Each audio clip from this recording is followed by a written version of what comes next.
Hey folks, Jay King, CSO and co-founder at CMD. Today I'm here to talk about 5 common failures in InfoSec incident response and some of the things to look out for. A little bit of a background on me in this lightning talk. As I mentioned, co-founder and CSO of CMD, and I've been in InfoSec for about 10 years now, coming on 11 years actually, with a pretty heavy focus on Linux and cloud environments. I've been building out CMD since about 2016 here in Vancouver, BC. A little bit cloudy today, which is pretty normal, and responding to some pretty interesting incidents for a while on cloud workloads for Linux environments in general, and some pretty interesting incidents across my career. And I wanted to talk about 5 common failures that we found in many of the cases that we've worked at recently at CMD, as well as some background experience into the common failures that I see in early stage companies, new organizations, and those that are instrumenting their incident response plan early on. All right, jumping straight into it. Number one thing that I've identified as being a huge failure when it comes to incident response is a failure to plan or failure to have a plan. What if we've found someone in production, we've identified that someone's access to system or a server, a database, a backend, a cloud provider environment. Now what? We're really at a point now where having a solid incident response plan, or at least a guideline that we can follow, who to contact, who to call, what to do next, at our fingertips is going to make the problem much more palatable, much more easy to understand, and much easier to address. Start by looking at a few things that are going to be very common to your environment. One of the big challenges is if we dive too deep into building that plan too aggressively, we're going to get stuck in the minutia of building the plan itself.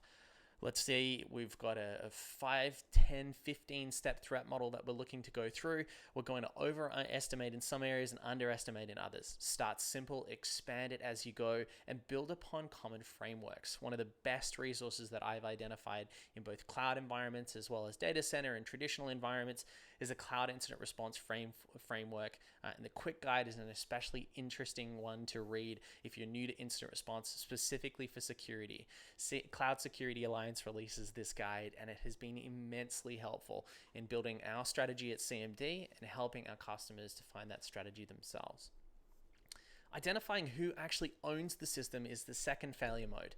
Sometimes it's a SaaS provider that's provided us a service that's being compromised. Sometimes we just can't access a system because it's being denied service. And there's lots of different scenarios where you, as a consumer of a piece of software, may not be able to interact or respond in a way you wish. What if your email address is compromised or your email accounts are compromised in your Google Apps server? Include third parties and identify where the trust is for any service that you're running in your environments. This is going to allow you to understand exactly where the lines of trust and delineation are going to be and manage these layers accordingly to the risks that you're willing to take. Are you going to store everything in an on-site application where you own the application all the way down to the networking layer, or is it a SaaS application? And is that entire platform managed outside of the content by a third party? Depending on the situation that you might be in, responding to an incident also means these providers might not have the same kind of level of verbosity or logging that you may have in your environment. So consider these gaps and add compensating controls as you start responding to your own situations. If there's no logs, there's no crime. This is my favorite comment. I see it on Twitter all the time. There's some really cool t-shirts that have it on as well. But failure to log what happens sufficiently is going to get you in hot water when you are trying to reconstruct an incident and what may have gone wrong. As a responder, we need information to really understand, number one, the scope of the situation that might be running, compromise, the impact to the systems, our impact to our users, and then secondly, details around what may have happened so we can rectify that situation within that known scope. Do we need to go and delete files, clean up account access, or make any changes to the system that we've started to build out ourselves? Building a very strong and reliable as well as consistent logging strategy early on is going to start to make sure that the things that you do as a responder are going to be much easier. Remember, an incident's probably not going to happen at 2, 3, 4 o'clock in the afternoon on a Monday. It's probably going to happen at 2, 3, 4 o'clock in the morning on a Sunday morning when you're not as experienced, you're not kind of up to scratch, you haven't had that coffee, and you're not kind of raring into your day. Think about ways to make your life easy when the going gets tough, and make sure you're getting in front of the logging scenarios early and often. One of the big things that you can do here is implement SIEM strategies that are going to standardize and build easy kind of mechanisms to access data, or look at platforms like CMD, where you might have some complex logging scenarios on your run times that you've got to look for.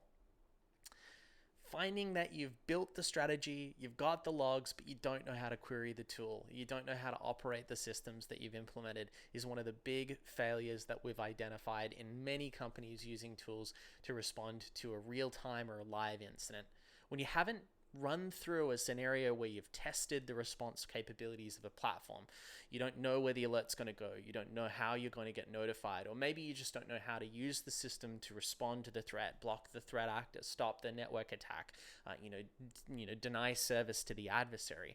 We get into situations where we're learning and trying to respond at the same time, and this is when we make mistakes. When we haven't read the manuals, it gets very difficult to discern what might be a tool challenge or a failure to log or a gap in our controls and our response. When we get used to actually how adversaries run through scenarios, there's a number of really awesome paid products that can end-to-end test security posture of specific tools. And there's some free stuff.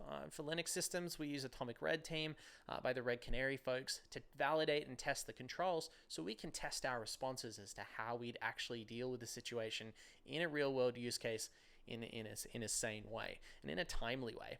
It's also really fun to do this on a Friday afternoon with pizza, and again, not thinking about that 3-4 a.m. on a Sunday when you actually might have that incident. And then lastly, de-scoping because it is convenient. When I see incident responders that are specifically new to the field of incident response, or maybe responding to their first security incident, avoiding problem areas is often a common occurrence. We don't want to make the investigation too complex, so we may avoid systems or make assumptions that a system may not have been impacted. It's incredibly important to exhaust all opportunities that an adversary may have taken and back up and validate all of the conditions that you may find in your logs. When we have biases that say that system's secure or it was patched, when we're not validating those findings, we become liable to the responsibilities of the organization and the users that actually may have been impacted. You think 50% of the users are impacted, but then you find out that it was 100, kind of a bad thing if you've only notified 50% of your customers of your particular product. Avoid being at fault, exhaust those opportunities, and pull in third-party assistance when you might not know about any of the details specifically or may need some extra help. One of the big things that I often find here as well is ignoring or kind of avoiding certain logs and areas. Use any incident to improve your ability to log, and then further find some of those those interesting edge cases, those strange patterns of behavior, those unusual kind of incidents, and expand your ability to identify exactly where that adversary may have gone in the future. So you don't need to pull in external resources. So as a quick summary, build your plan and absolutely stick to it. Obviously, take those learnings and classify the systems that you've understood, you own, you manage, and you run, and define those trust boundaries. Understand who you may need to go to in the event of an incident or in the event of a scenario and where those things may have gone wrong. Obviously, log everything and then log a little bit more. Do it in a consistent way and make sure you're doing it absolutely on the dot and as early as you possibly can. Obviously, bringing in training for your team and training and running through scenarios. Do it over pizza, do it over beer, do it over whatever your treat du jour is for the team. But enjoy the experience, learn from real world scenarios, and play them through in your environment, making sure you can improve those first couple of points, the procedures, the logging, and obviously classifying those systems that you've got. And don't avoid scope. Don't avoid the problems. Don't bury your head in the sand when you are responding to an incident. The worst thing that you can do is miss something. You definitely want to pull in the right expertise, pull in from advisory, pull in from teams that you can work with, and don't make the same mistakes as so many companies coming back to follow up with a second breach announcement saying that it got worse. That's it for me. Thanks again for attending the Lightning Talk session today. I'm Jake King. You can hit me up on my email or on my Twitter account on the slide here with any questions. Thanks again for the time.